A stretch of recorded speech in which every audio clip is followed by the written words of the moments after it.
मी Manisha kitchen मध्ये तुमचं खूप खूप स्वागत आहे। चला आज एक मस्त अशी रेसिपी बघूया। फक्त 3 केळे आणि गुळपासून तुम्ही ही मस्त अशी केळ्याची पुरी बनवू शकता। तुम्हाला माहीत आहे, ते पण फक्त 5 मिनिटात। माझ्या घरी कधी पण केळे आले ना तर मी ही रेसिपी एकदा नक्की करून बघते। केळ्याची पुरीची मी खूप वेळा रेसिपी टाकलेली आहे, पण आज थोडा हेल्दी वेमध्ये बनवूया, तेच म्हणजे गूळ टाकून। आणि ही मी खरं सांगू तर माझी फेवरेट आहे। कधी कधी ना मुलं खात नाहीत किंवा मुलांना केळ आवडत नाहीत, तर ते सडून सडून बाद होईल, त्याबद्दल तुम्ही काय बनवू शकता, केळाच्या पुऱ्या। तर ही रेसिपी एंडपतूर पूर्ण पहा, कारण तुमच्याकडं फक्त 3 किंवा 2 केळं पण असेल ना तर तुम्ही ही रेसिपी नक्की ट्राय करून बघा, कारण मी तुम्हाला सांगते केळ्याची पुरी इज द बेस्ट। चला तर मग आजची ही रेसिपीला सुरुवात करूया। त्याआधी मैत्रिणींनो, माझ्या चॅनलवरती नवीन असाल तर चॅनलला सबस्क्राईब करा आणि व्हिडिओला लाईक करा। चला तर मग आजची रेसिपीला सुरुवात करूया। चला आज एक मस्त तुमच्याबरोबर रेसिपी शेअर करणार आहे। तर इथं घेतलेले आहेत मी 3 केळं घेतलेले आहेत। हे पहा 3 केळं घेतलेले आहेत। आता यांना सोलून घेऊया। एक बुट्टी घेतलेली आहे। आता केळ सोलून घेतलेला आहे, बारीक करून घ्यायचा चाकूने असं।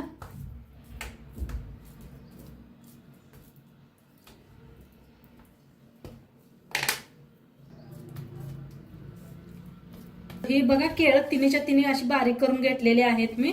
आता इथं घेतलेला आहे गुळ घेतलेला, एक वाटीभर गुळ घेतलेला आहे किसून बारीक असा, ते बी ह्याच्यातच मिक्स करूया।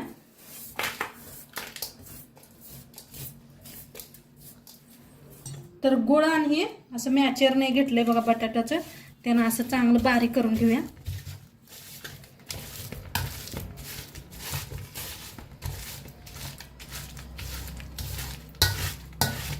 मस्त बारीक व्हायला लागलेला आहे गुळाबरोबर। कधी कधी बघा केळी खराब होत असत्या, खात नाही ती, तर असं नक्की करून बघा तुम्ही एकदा, कुणाला बी कळणार नाही तुम्ही केळापासून ही वस्तू बनवलेली आहे म्हणून। आता चांगलं मिक्स केलेलं आहे। आता इथं घेतलेला आहे बारीक रवा घेतलेला आहे अर्धी वाटीभर, ती ह्याच्यात मिक्स करूया। आता थोडंसं मीठ घेतलेलं आहे, जास्त नाही, थोडंसं घ्यायचं, म्हणजे गोडाबरोबर मिठाची चव खूप ही होते, बॅलन्स चांगलं होतंय त्यांचं मस्त। तर हे रव्याला बी एकदा ह्याच्याबरोबर मिक्स करून घेऊया आपण।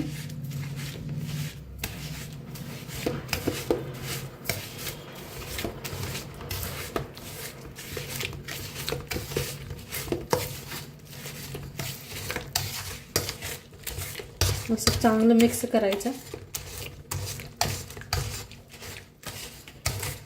म्हणजे गुळाचे गाठी असतात ना सगळ्या निघून जाते। त्या किसून घेतलेला आहे गुळ आपण, तरी बी एखादी बघा गाठी असते त्यासाठी चांगलं असं मॅच करायचं।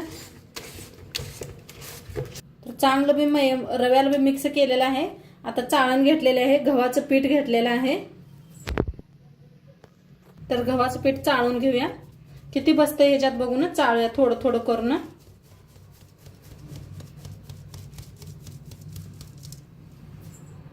आता एकदा मस्त हाताने मिक्स करून मळून घेऊया।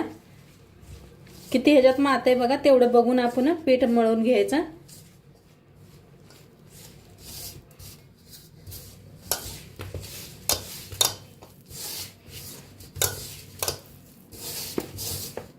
अजून थोडंसं बसतं, या पातळ दिसायला लागलंय, तर आणि जरा चाळून घेते।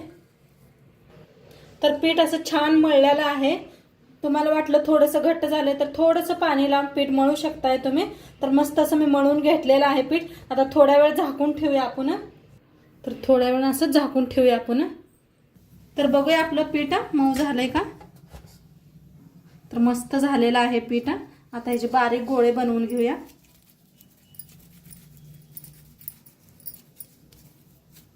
असे आता इथं गोळे बनवून घेतलेले आहेत, पळपूट लाटणं घेतलेलं आहे। तर पळपूटाला तेल लावून घ्यायचं, म्हणजे खाली चिटकत नाही। एक गोळा घेऊया,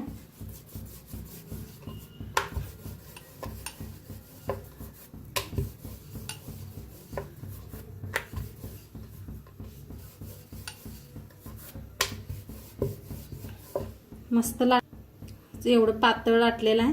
साईडला काढून ठेवले. दुसरं बी लाटून घेऊया, म्हणजे पटापटात तेलात तळायला येतात. आज करून घ्यायचे. तर मस्त असं लाटून घ्यायला लागले बघा. किती छान, अजिबात काय चिटकलेलं नाही, काय नाही, मस्त व्हायला लागलेत. चवीला तर एक नंबर लागतात हे गुळाचे.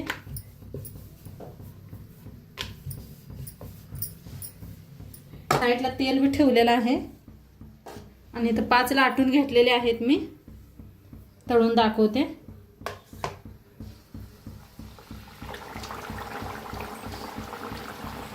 तर कसं मस्त फुगायला लागलेत बघा. फिरवून घेऊया. आणि गुळाच्या यामुळे कलर असाच येतो ह्याला. छान तळलं गेलेलं आहे. काढून घेऊया.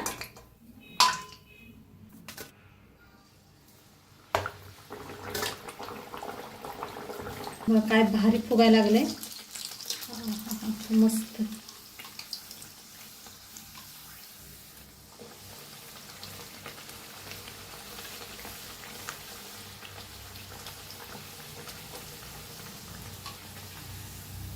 छान तळून घ्यायचं दोन्ही साईडला.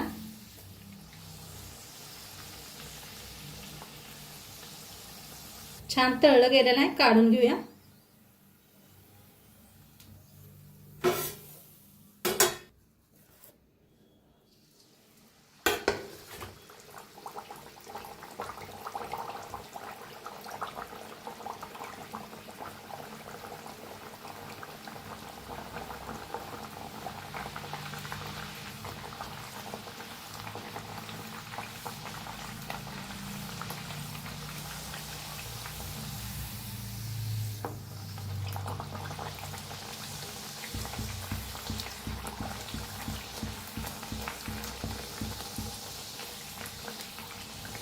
तर मस्त अशा टम्म फुगायला लागलेल्या आहेत. आणि या गव्हाच्या पिठाचे आहेत म्हणताना कलर बी असा येतो. याच्यात गुळ बी घातलेला आहे आपण.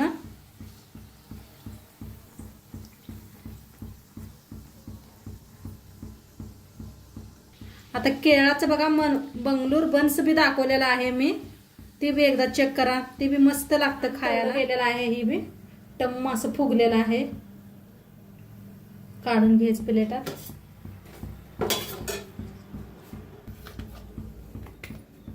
आता सगळं ह्या पद्धतीने तळून घेते. तर मस्त आपल्या केळाच्या पुरी बनवून रेडी झालेल्या आहेत. काय भारी कलर आलाय बघा. मस्त झालेले आहेत आणि खूप छान लागतात खायला बी. नक्की करून बघा तुम्ही एकदा. आणि आजचं व्हिडिओ कसं वाटलं ते बी सांगा. चॅनलवर नवीन असाल तर चॅनलला सबस्क्राईब करा. उद्या भेटूया अशाच नवीन नवीन रेसिपी सोबत. तोंडपत्र खात राहावा, मस्त राहावा. बाय.